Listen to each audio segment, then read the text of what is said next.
To some, he was a rival. But all I know is, head-to-head, Detroit, Isaiah, better than Chicago.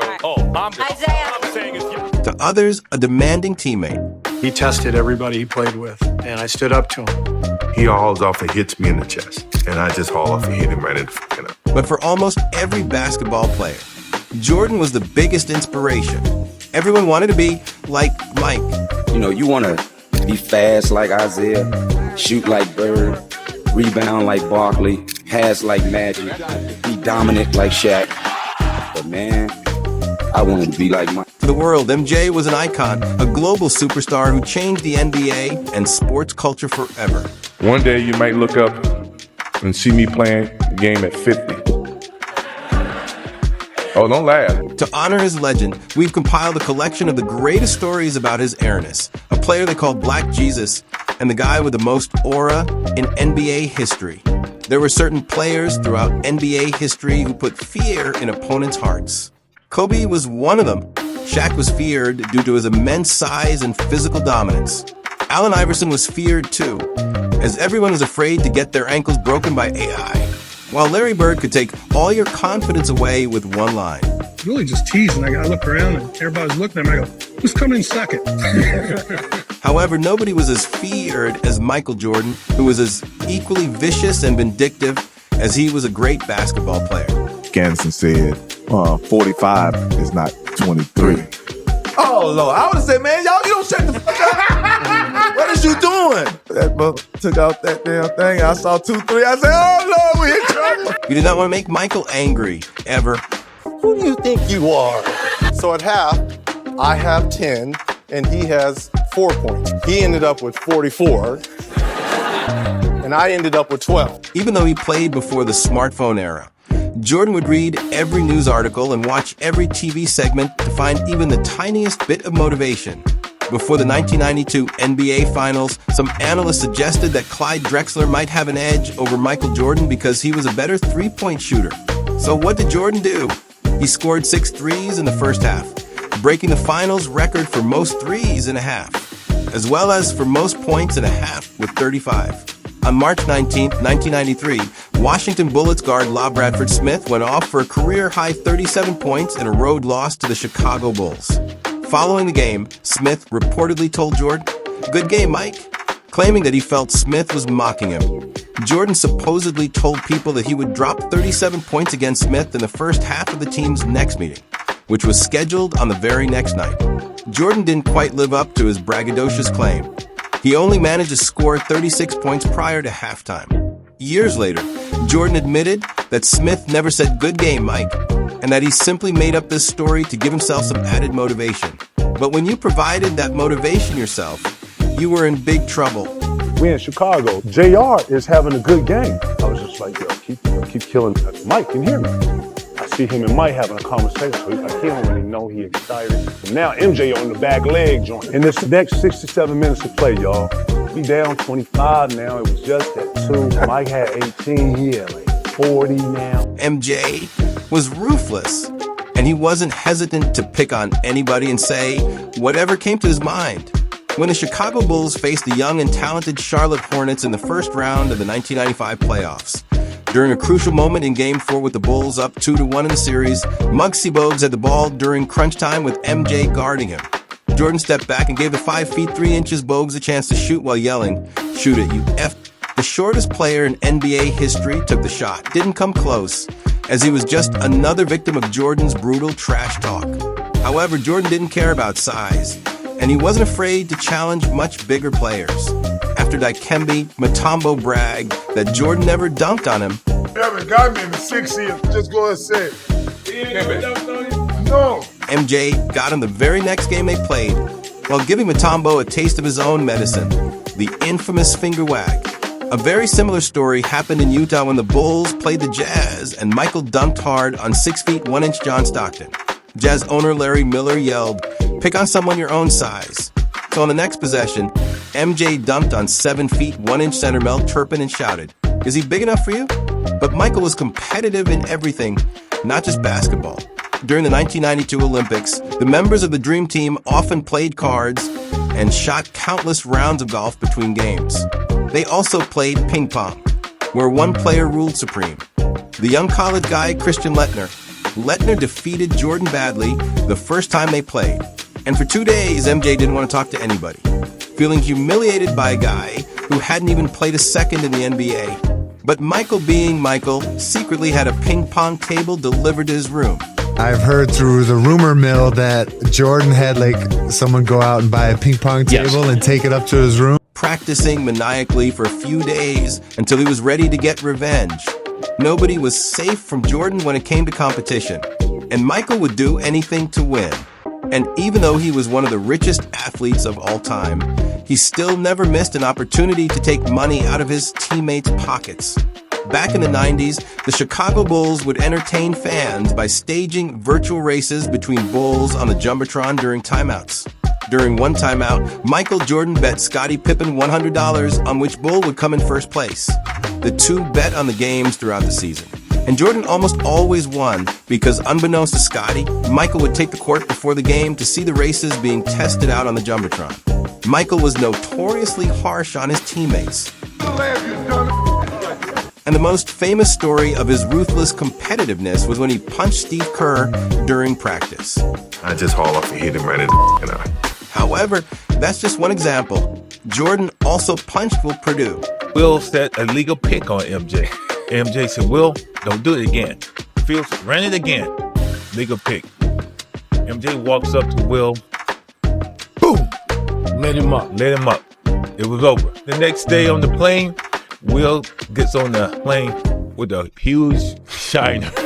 When the Bulls let Charles Oakley go and brought in Bill Cartwright, Jordan resented the loss of his friend and took it out on Cartwright, calling a medical bill and intentionally throwing impossible passes at him in practice to draw attention to what he perceived to be his bad hands. In The Last Dance, we saw how MJ talked trash to Scott Burrell. However, Burrell later defended Jordan, saying that he only used intimidation tactics to challenge his teammates. He just wanted me to be prepared for what I was going to face later on in that season. Still, some players weren't equipped to handle this kind of criticism. Kwame Brown, whom Jordan selected first overall in 2001, might be the biggest example of Jordan's ruthless approach gone awry. His hero is Jordan, his nemesis is Jordan, but his real nemesis is Oakley. I remember we sitting at the bar and Jordan there, and Kwame is like, yeah, I'm gonna get him up. I'm gonna whoop his ass. Kwame was like, he by himself. Bartender, shots, give me 5. Jordan come, hey, ho, what your ass over here doing, ho? And Kwame didn't say nothing. All you seen was Kwame take them, hit them shits. Boom, boom. And he was like, oh, you trying to get some courage, huh? Oakley downstairs. That's all MJ said was, hey, ho, you trying to get some courage? Oakley downstairs. After Kwame's disappointing first couple of months in the league, the 38-year-old Jordan, who unretired and became Brown's teammate, started bullying the 18-year-old to toughen him up. When Jordan played Kobe, Jordan won, and then at the end of the game, I guess Kobe was wearing some Jordan 8s. And, Jordan smacked him on the butt and said, you can wear the shoes, but you'll never fill them. Yeah. However, all those stories of trash talk wouldn't be as amazing if Jordan's game couldn't back it up. His teammates said that the Bulls' practices were often harder than games because Jordan demanded perfection, which in turn made the actual games easy. One thing about Michael Jordan was he never asked me to do something that he didn't. Jordan was a star and a leader from the moment he stepped into the NBA, scoring 37 points in his third game and leading the league in total points in his first season. His aerial ability was unmatched and something the NBA had never seen before. When he dropped a career-high 69 points against the Cavaliers, he was telling poor Craig Ehlo exactly how he would score on him. And then he did it. Even his biggest critics had to admire Michael's game. Joe and I would be on the phone, and we'd be talking because we got to play against them, right? And they were playing New Jersey in Chicago. And Joe and I, we talking, and Jordan came down on the left side, caught on the left wing, went through a couple of dribbles, and then he took off on the left box. And dude floated all the way to the right box. And then laid it up on the other side. And I swear to God, Joe and I were on the phone, and for about 5 minutes, man, it was just dead silent. Just dead silent. MJ's scoring prowess is well known, but his defensive ability was equal to it. Quick, agile, strong for a shooting guard, Jordan was a nightmare for opposing wing players. Due to his long arms and gargantuan hands, he was able to clasp the ball like it's an apple and outright snatch an opponent's dribble. Michael ranks 4th all-time in steals.